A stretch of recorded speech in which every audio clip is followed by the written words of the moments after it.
Muy buenas noches. ¿Cómo se encuentran el día de hoy? Bueno, me alegra saludarle, me alegra que nos podamos reunir una vez más. Siempre tenemos que estar cuidando de nuestras disciplinas espirituales. Y quiero que hablemos de una que a veces nosotros no le prestamos mucha atención y que hablemos de esa disciplina espiritual en el contexto de lo que hemos estado haciendo estos días. Dios fue fiel y jueves, viernes santo, el día domingo, hubo gran cantidad de personas nuevas, visitantes a nuestra iglesia, y eso es una gran bendición. Qué bueno que las personas que pudieron estar con nosotros esos días fueron confrontadas por la palabra de Dios, y sabemos que la palabra no vuelve vacía, hace la labor que tiene que hacer. Puede que nosotros quisiéramos que fuera ya el resultado, pero pues eso no interesa. Finalmente es sembrar la palabra, esa es nuestra responsabilidad. Pero ¿qué pasa cuando uno de nuestros amigos o de aquellas personas que nosotros invitamos a la iglesia está no solamente interesado, sino que está muy interesado? Bueno, pues que ahora nosotros nos tenemos que convertir en padres. Por eso aquí el título de la enseñanza es Paternidad Responsable. Antiguamente habían algo que se llamaban los evangelistas. No sé si usted de pronto tiene conocimiento de esto. Los evangelistas eran personas que iban por ciudades, regiones, iglesias, haciendo campañas evangelísticas. ¿Y qué era lo que hacían ellos? Entonces ellos se reunía la iglesia y ese día traían muchos invitados y el evangelista daba una enseñanza y luego dejaba una cantidad de personas que habían aceptado a Cristo, pero él se iba a otra ciudad, a otro lugar. Durante mucho tiempo muchas personas creyeron que la manera en que la iglesia crecía era por medio de campañas evangelísticas solamente. Y entonces iba el evangelista, predicaba y había un avivamiento, pero después de 15, 20 días, 2 meses, toda esa gran cantidad de gente que asistió, ¿qué pasó? Se perdió. Porque no se entendía la segunda parte del trabajo, y es esto: paternidad responsable. Cuando hablamos, y es bueno que lo pensemos un poco y tengamos como claridad en esto, cuando hablamos de los hijos, de tus hijos, la paternidad responsable no solo se refiere a que el padre o la madre estén dispuestos a dar lo necesario para el alimento, para el vestido, para el colegio, sino que requiere otra serie de habilidades y otra serie de funciones en la vida de ese hijo. No solamente es darle de comer, porque si eso fuera ser padre, pues eso es muy fácil, pues ya me pongo a trabajar y ahí hay una cuota mensual que le doy al niño, a la niña, y ya. Pero no, hay otra cantidad de cosas que toca hacer para realmente cumplir la labor de ¿qué? De padre. Ahora que nosotros hemos tenido, como les dije, gran cantidad de personas que han venido a nuestra iglesia, gente que tú quizás has invitado, es bueno que entiendas tu responsabilidad de aquí para allá. Es bueno que tú comprendas qué debes hacer, a dónde debes guiar, cuáles son los pasos que debes dar con esa persona que trajiste a la iglesia. Quizás ese es el problema y el error que tenemos. No es que no seamos capaces de invitar a alguien o predicarle a Cristo, sino que no somos padres responsables. Creemos que con dar una explicación del evangelio ya se acabó todo. Si la persona decidió entregar su corazón o su vida a Cristo, ya se acabó todo el asunto. Ya. Bueno, siga adelante y nos vemos y ya, chao. No, resulta que no ha terminado así. Hay algo más que hacer. Y si en casa nos está viendo una de esas personas que vino la semana pasada, o aquí esta noche hay alguien que haya venido la semana pasada, quiero decirte que debes involucrarte en la vida de la iglesia y hacer de esa decisión que tomaste algo real y no solamente algo momentáneo y pasajero. Si tú decides involucrarte en la vida de la iglesia, vas a descubrir entonces cómo tu vida va a cambiar, cómo tu vida va a crecer. De eso es que quiero que hablemos esta noche y que tomemos alguna claridad frente a qué tendríamos que hacer de aquí en adelante. Así que vaya por favor conmigo a un pasaje muy conocido, Mateo capítulo 28, y vamos a estar leyendo el versículo 19 y el versículo 20. Mateo capítulo 28, versículo 19 y 20. Ubíquese por favor ahí. Si no tiene su Biblia, aquí nos van a presentar los versículos en la pantalla, usted no se preocupe. Pero antes quiero que oremos a Dios para que Él sea hablándonos esta noche. Señor, aquí estamos. Y estamos acá para que tú nos hables, para que tú nos dirijas, para que tú nos guíes, para ser enseñados e instruidos en las cosas que van a redundar en nuestro crecimiento, en nuestra edificación. Te pido que por favor hoy tú hables a nosotros, te lo suplico, Padre. Guíanos, dirígenos, Señor, en todo aquello que tenemos que hacer como padres espirituales que somos. Gracias, Señor. Amén y amén. Mateo capítulo 28, versículo 19 y 20. Esto es conocido como la Gran Comisión. Así que son versículos muy, pero muy conocidos. Dice así: por tanto, id y haced discípulos a todas las naciones, bautizándolos en el nombre del Padre y del Hijo y del Espíritu Santo, enseñándoles que guarden todas las cosas que os he mandado. Y he aquí, yo estoy con vosotros todos los días hasta el fin del mundo. Esta orden, estos versículos que acabamos de leer, establecen la prioridad que tiene todo cristiano de hacer discípulos, de hablar de Cristo. Hace unas 2 semanas atrás hablábamos, y bueno, más bien el título de la enseñanza era ¿qué tengo que decir? ¿Qué tengo que hablarles? Y hablábamos precisamente de las cosas que uno debe abordar cuando está evangelizando a una persona. ¿Cuáles son los temas más importantes? Pero una vez que la persona ha recibido a Cristo, empieza un proceso diferente. Empieza un caminar en el cual tú y yo necesitamos ser intencionales. Fíjese que el versículo 19 dice: por tanto, id y haced discípulos. Y esa palabra discípulos tenemos que entenderla, que no está haciendo referencia como vaya, hable, que se conviertan y váyase. No, hacer discípulo es coger a una persona y meterla en una disciplina, meterla en un camino, guiarla y conducirla para que siga ciertos pasos. Hacer discípulo, y esto es lo que necesitamos entender, no es solo proclamar el evangelio.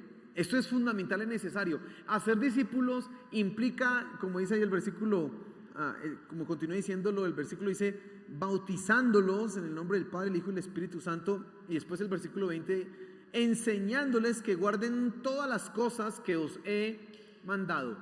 Evidentemente, para hacer esta labor, eso no es así tan rápido, no es así tan de la noche a la mañana.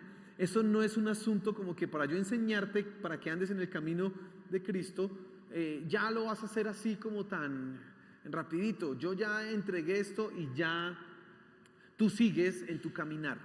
No, tiene que haber un proceso. Y entonces, una paternidad responsable implica que tú involucras a la persona en la comunidad. Ojo con esto. Y esto es algo fundamental. Tú involucras a la persona a la comunidad de la iglesia. Escúchame, ser cristiano no es un asunto que se hace individual. Cristo llamó a personas individuales para involucrarlas en un cuerpo. Pensemos un poco en lo que es la iglesia. La iglesia no es una persona, la iglesia es el conjunto de todos los creyentes. Una de las imágenes de la iglesia, por ejemplo, es familia. ¿Y la familia está constituida de una persona? Aunque la ley colombiana dice que hay familias unipersonales, eso no tiene ninguna razón de ser. Una familia no es de una persona. Una familia, ni siquiera el concepto de familia se podría aplicar a un esposo y una esposa, porque ellos son una pareja. Una familia implica papá, mamá, hijos y todo lo que venga ahí al lado. Abuelos, tíos, sobrinos, bueno, etcétera. Conjunto de personas. Tú necesitas que esa persona que tomó una decisión por Cristo, ahora se haga parte ¿de qué? De la familia, que haga parte de la comunidad, que no crea que el evangelio es algo que se hace de manera individual, solo, que yo soy el llanero solitario, soy el cristiano solitario y Dios, yo me voy para el cielo solo, eso no me importa lo que hacen los demás. No, eso no es lo que nos enseña la Biblia. Por el contrario, nosotros lo que encontramos en muchos pasajes de la Escritura son precisamente esto: comunidad, familia. Pero otra imagen que habla de la iglesia es el rebaño. Y el rebaño, un rebaño es una oveja es una oveja. 2 ovejas son 2 ovejas. Un rebaño son 50, 100, 200 ovejas. No es una. Y entonces tú necesitas entender que la persona tiene que hacer parte de una familia, y eso tiene unas implicaciones, como por ejemplo que ahora no está solo. Puede esta persona tener algún rechazo en su familia de sangre, pero en la iglesia es bien recibido. Aquí en la iglesia, si la persona no tenía un papá o una mamá, va a encontrar a ese papá y a esa mamá como una manera de, Dios es misericordioso, ¿no? Y como una manera de suplir eso que hizo falta. El gran padre que tenemos nosotros es ¿quién? Dios. Pero en la iglesia nosotros tenemos padres, madres, hermanas y muchos hermanos. Es una familia, pero también esto es un rebaño. Y como hay un rebaño, todos necesitamos entender que hay una dirección, hay un pastor. Las ovejas son pastoreadas, son enseñadas y guiadas por el pastor. Principalmente el pastor es ¿quién? Dios. Salmo 23 dice: Jehová es es Dios el primer pastor. Pero también se habla de personas que han recibido ese encargo y tú necesitas enseñarle eso a la persona. Hacer un discípulo es involucrarlo entonces en la vida en comunidad, como familia, como parte del rebaño, pero también como parte del cuerpo. Porque la iglesia no solamente es vista como una familia, como un rebaño, sino también como un cuerpo. Romanos 12 dice que todos somos miembros del cuerpo de Cristo, miembros los unos de los otros. 1 Corintios 12 dice exactamente lo mismo. Y entonces fíjate, cuando nosotros hablamos de la vida en comunidad, que tú tienes que enseñarle a la persona, estamos teniendo claro que tú necesitas decirle a la persona, mostrarle con tu ejemplo, que no es solamente venir el jueves santo o el viernes santo, es vamos esta semana, entre semana, vamos el miércoles, vamos el domingo. Uy, pero es que yo no quiero ir como tan fanático. Pues no es de ser fanático, es que eso es lo que toca hacer, es lo que nos corresponde, porque las familias nos reunimos, el rebaño se reúne, nos congregamos todos para adorar a Dios en comunidad. Esto no es un asunto de estar solo, aislado. Tú necesitas enseñarle a esa persona que invitaste a la iglesia y que tomó la decisión por Cristo, a que se involucre en la familia, a que se involucre en el rebaño y a que entienda que es parte de un cuerpo. Eso es muy importante. Y cuando nosotros hablamos de comunidad, le estamos enseñando a la persona no solamente que el ser cristiano es meterse a una comunidad, sino que en la comunidad es donde ella más va a aprender y a desarrollarse. El ser un discípulo implica entrar en un discipulado. Escuche esto: ser discípulo implica entrar en un discipulado, y entrar en un discipulado es entrar en una serie de relaciones, no solamente conocimiento intelectual, no solamente aprendizaje que yo tengo a solas, sino es entrar en una serie de relaciones que me van formando para ser cada día más semejante ¿a quién? A Cristo. Tú necesitas enseñarle eso a la persona, que debe venir a la iglesia, que debe involucrarse en establecer relaciones. Probablemente, y esto es algo que debes pensar, una de las razones por las cuales no has desarrollado tu vida espiritual como debiera ser, es porque has desdeñado esto del cristianismo, que yo tengo que ser parte de un cuerpo, que yo tengo que ser parte de una familia, que estar discipulado implica que yo me voy a reunir con mis hermanos en Cristo y que ahí voy a tener ciertos algunas cosas muy chéveres, pero otras no tan chéveres, y eso es lo que me va a formar. Eso es lo que me va a llevar a dónde? Adelante. Tú necesitas enseñarle eso a la persona que está contigo. Ahora, yo estoy hablando de esto como si eso se hiciera en una semana. Esto se hace a lo largo de mucho tiempo. Es un proceso que vas haciendo en la vida de la persona, ¿sí? Y ahorita voy a redondear como con algo frente a esto del proceso. Pero entonces, tú le estás enseñando a que haga parte de ¿qué? De la comunidad. Que entienda que ahí hay un valor, que si quiere ser más como Cristo, necesita relacionarse, necesita involucrarse en las clases del PDB, necesita meterse en un GT, necesita empezar a hablar con las personas de la iglesia. Eso es fundamental. Si tú eres un padre responsable, tú te vas a preocupar porque tu hijo espiritual tenga amigos espirituales, se relacione en la iglesia, porque no esté aislado, porque se desenvuelva bien. Tú te vas a preocupar porque esta persona entienda el valor de la comunidad. Es muy, pero muy importante. Algo más que toca mencionar en esto es que tú vas a tener que decirle a la persona, cuando hablamos de discipulado, que hay cosas que deben ser corregidas. A eso lo llamamos, y quizás el nombre sea un poco brusco, pero se llama disciplina eclesial, o la disciplina de la iglesia. ¿Qué es la disciplina de la iglesia? Es donde todos los que somos cristianos entramos para que se nos diga la verdad en amor. Y en amor todos crezcamos hasta ser como ¿quién? Como Cristo. La disciplina eclesial no es una disciplina, un castigo. No es en ese sentido algo punitivo. No, la disciplina eclesial en realidad es algo que es correctivo. Algo que busca que cada día tú seas más como ¿quién? Como Cristo. Y tú necesitas enseñarle a tu discípulo que él tiene que corregir cosas. Y que tú se las vas a decir, como se las puede decir el líder, como se las puede decir el pastor, como se las puede decir otra persona. Es fundamental que nosotros entendamos esto, que alguien en amor nos diga: yo veo que tú estás tomando malas decisiones y eso te va a llevar mal, por favor no sigas ahí. Eso es muy necesario que nos lo digan en la iglesia, porque nosotros podemos estar cegados creyendo que vamos por un buen camino, pero otra persona alrededor nuestro nos puede decir: eso es una pésima decisión. Eso que estás haciendo a nivel económico, eso que estás haciendo a nivel relacional es lo peor que estás haciendo, no lo hagas, va contra la palabra de Dios. Eso es lo que llamamos nosotros disciplina eclesial, que nos hablamos y nos decimos la verdad en amor con el fin de ¿qué?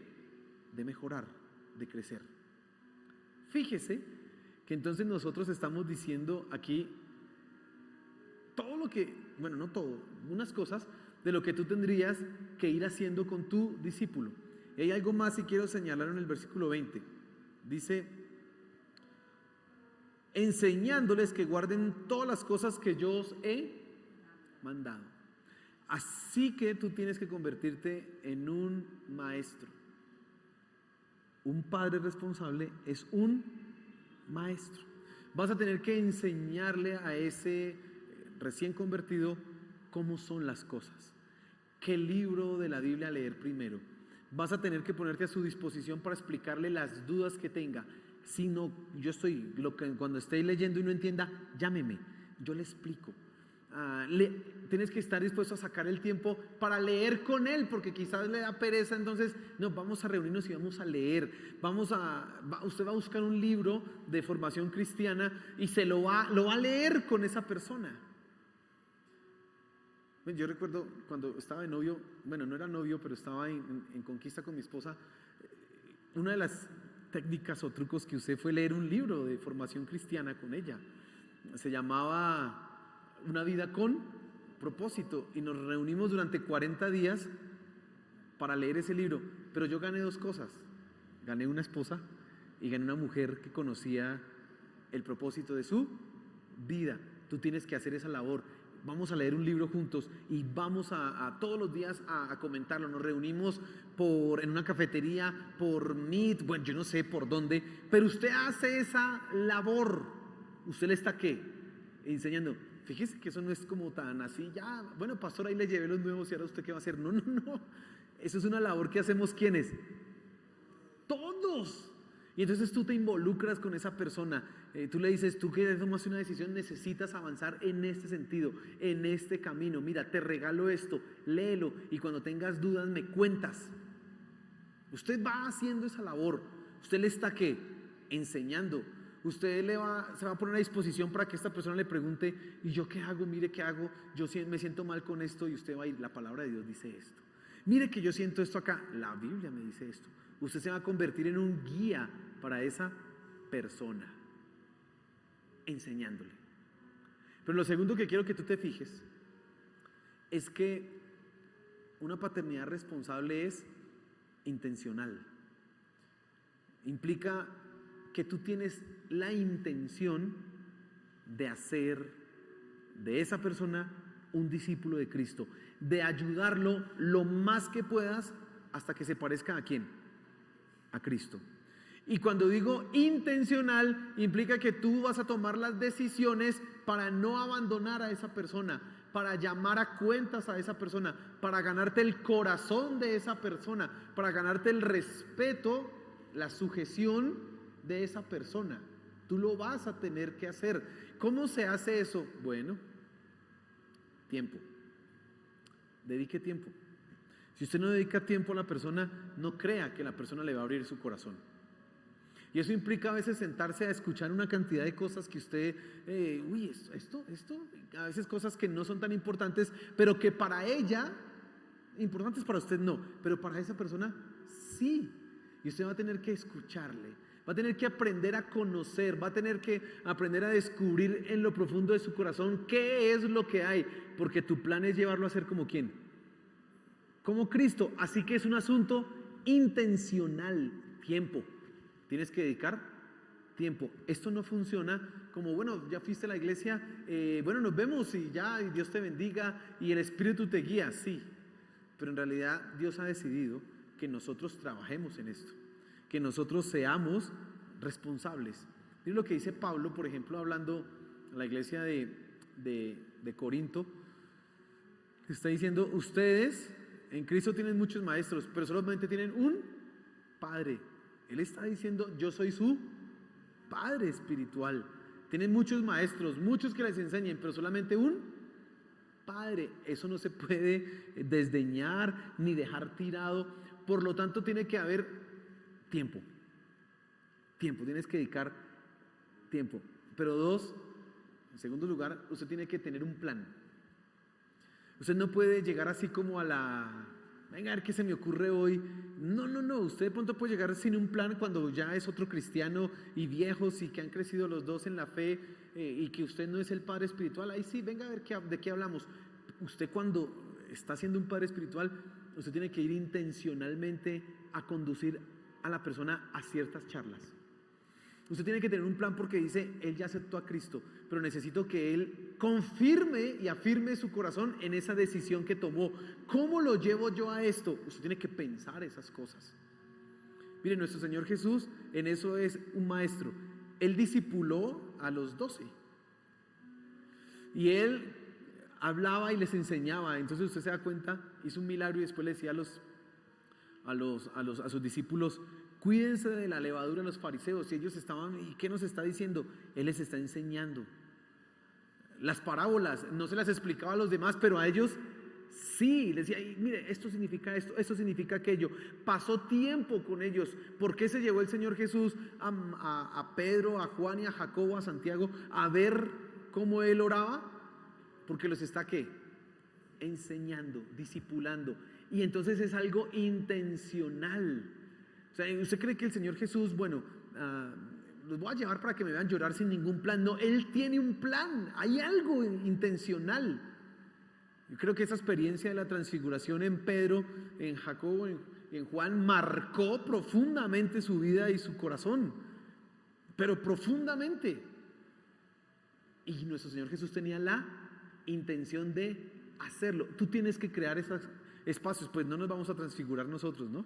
Pero sí vas a tener que crear espacios en donde vamos a la casa y mira, veamos esta película. Una película con un mensaje que lleve a la persona a confrontar otra vez las decisiones que ha tomado. Usted no puede dejar esto como lo que suceda. Mira, hay una escala que los evangelistas han propuesto y dicen que una vez una persona toma una decisión de fe, en las primeras 24 o 48 horas son cruciales para que la persona reafirme su fe. ¿Por qué lo dicen? Por la parábola del sembrador. ¿Usted recuerda la parábola del sembrador? Dicen que sembró y la gente lo recibió gozosa. ¡Ay, tan chévere! Pero vino el enemigo y dice, y arrebató. Por lo tanto, tú como padre tienes que saber que en esas 48 horas esa persona va a ser atacada profundamente. Va a llegar a un punto de pensar, ay, yo ese día levanté la mano y yo ¿para qué? ¿Yo qué hice? Ay, yo, y repitiendo eso allá.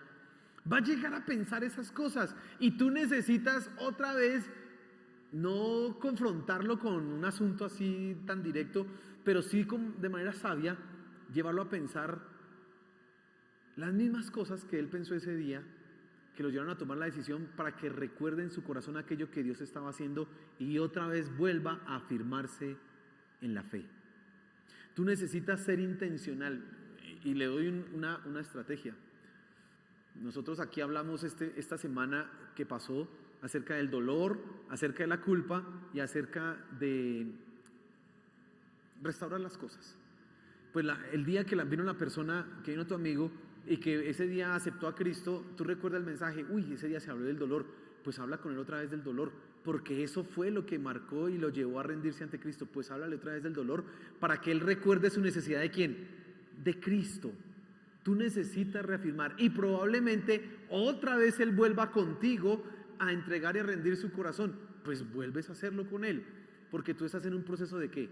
Intencional de llevarlo a Cristo. Fíjese que esto que estamos hablando en este momento del hacer un discípulo, ¿sí? Que decimos es involucrar a la comunidad, eso tienes que tener un plan para eso, pero ahora es algo que es intencional, entonces tú vas a gastar tiempo, tú vas a tener un plan, ¿sí? Para poder a que esa persona se haga un discípulo de Cristo. No es algo que puedes dejar al azar, no es algo que puedes dejar de manera, venga a ver qué se da.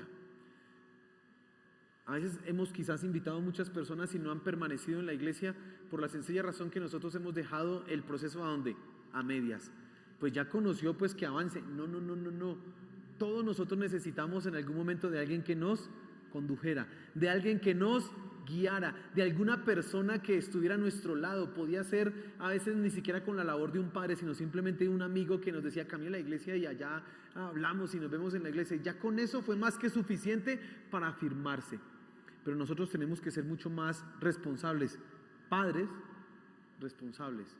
No podemos dejar esto que ha hecho Dios en el corazón de estas personas abandonado. A mí me sorprende que Dios ha establecido esto como una manera en que tú y yo participamos en el plan de Dios. Mire, Dios puede salvar una vida sin que nosotros intervengamos, pero Él ha querido que intervengamos. Esto es algo sorprendente y es un privilegio, pero por lo tanto requiere también la responsabilidad y la seriedad que merece. En Efesios capítulo 6, el apóstol Pablo dice, hablándole a los padres, padres, eduquen a sus hijos en amonestación y disciplina. Amonestación y disciplina, dice Efesios capítulo 6. Y tú como padre vas a tener que hacer eso, le vas a enseñar lo que dice la Biblia, cómo ser un cristiano. Por eso, oiga, usted tiene que llegar temprano a la iglesia porque usted le está enseñando a otro. Usted tiene que ser juicioso con la iglesia porque usted le está enseñando ¿a quién? A otro. Usted tiene que vivir su vida cristiana no con hipocresía, porque no podemos ser hipócritas acá, pero usted le está mostrando Aquí todos estamos en un proceso de ser cada día más como Cristo, y cuando yo me equivoco pido perdón, me arrepiento. Cuando te equivoques yo estoy para ayudarte, arrepiéntete y seguimos adelante. Tú le vas a enseñar que esto no es para gente perfecta, que nunca ha cometido un error. No, aquí estamos los imperfectos que necesitamos la ayuda de Dios para avanzar. Aquí estamos nosotros. Tú le vas a enseñar eso a la persona. Tú le vas a enseñar cómo orar, cómo hacer su devocional. Tú le vas a mostrar a esa persona cómo día tras día encontrarse con ¿quién? Con Dios. Y cuando pasen los años, vas a descubrir que todavía seguirás siendo padre. ¿Por qué? Porque ese hijo te va a seguir buscando, haciéndote preguntas, aunque ya está firme en las cosas de Dios. Y tenemos una esperanza, que es lo mejor. Mira lo que dice acá el versículo 20 al final. Y he aquí, yo estoy con vosotros todos los días hasta el fin del mundo. Tú no estás solo. En ese proceso, tú cuentas con la ayuda de ¿quién? De Dios. Hechos 1:8 dice: y recibiréis poder cuando haya venido sobre vosotros el Espíritu Santo, y me seréis testigos en Tenemos la ayuda del Espíritu Santo. Tú cuando estás hablando con esa persona, no estás hablando cosas que solo salen de tu cabeza. Tú estás siendo guiado por Dios para que esa persona que está empezando en los caminos de Dios pueda consolidarse y un día ser un gran cristiano. Tú vas a poder llevar cosas que no te imaginas y decir cosas que no sé de dónde salieron, porque Dios te está guiando si lo haces como debe ser. Claro que tienes que volverte en un lector de la Escritura, porque ahora vas a ser un profesor. Claro que tienes que convertirte en una persona que conoce la palabra de Dios, porque pues, te van a hacer preguntas y pues uno que lo corchen, uy, qué oso. Pero Dios está contigo.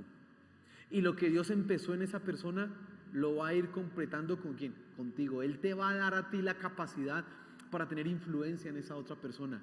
Lo vas a influenciar tú mismo, con tu vida, con tu ejemplo, con tu carácter. Tú le vas a ir mostrando el camino.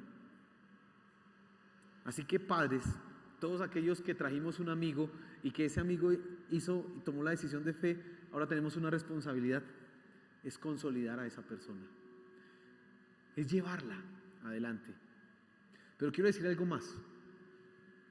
Si que tú viniste esos días y tú fuiste uno de aquellos que recibió a Cristo en su corazón, en medio de las enseñanzas tú dijiste yo quiero, pues ahora te invito a que tú te hagas parte de la iglesia, a que te hagas parte de un proceso de discipulado, que permitas que esa persona que te trajo a la iglesia te acompañe en el proceso de conocer a Cristo, que te acompañe en el proceso de crecer, profundizar en la fe. No te quedes aislado, no te quedes solo, no te quedes esperando como que ya lo que hice ya fue más que suficiente. No, ahora necesitas ser intencional y meterte en ese proceso de ser un discípulo. Disponte. Esa persona que te trajo está dispuesta a darte tiempo, a organizar su vida para llevarte a ti a ser como Cristo. Está dispuesto a invertir su vida en ti para que tú seas como Cristo. Pues disponte tú. Eso es lo que tenemos que hacer. Así que básicamente podemos resumir esto de una manera muy sencilla. Hacer un discípulo es meterlo en la comunidad, y 2, es tener un plan para que conozca a Cristo, enseñarle. Eso es muy sencillo. Y lo tercero, ¿estoy con quién? Con Cristo. Yo no estoy solo. Si estuviéramos solos, eso sería más difícil. Pero contamos con quién, con Dios. Él está de nuestra parte. Y eso es lo que Dios ha hecho. Lo que Cristo hizo con sus discípulos es lo que tú y yo vamos a hacer con otras personas. Y les decía yo hace unos días, cuando pase el tiempo y miremos a aquel que trajimos a la iglesia en la fe, su vida organizada, restaurada, sirviéndole a Dios, usted va a tener la mayor alegría. Usted va a decir, amén, hice algo bueno por alguien. Valió la pena el tiempo, el esfuerzo que dediqué porque es lo más gratificante. No te pierdas eso, métete en esa aventura. Amén. Póngase en pie, por favor.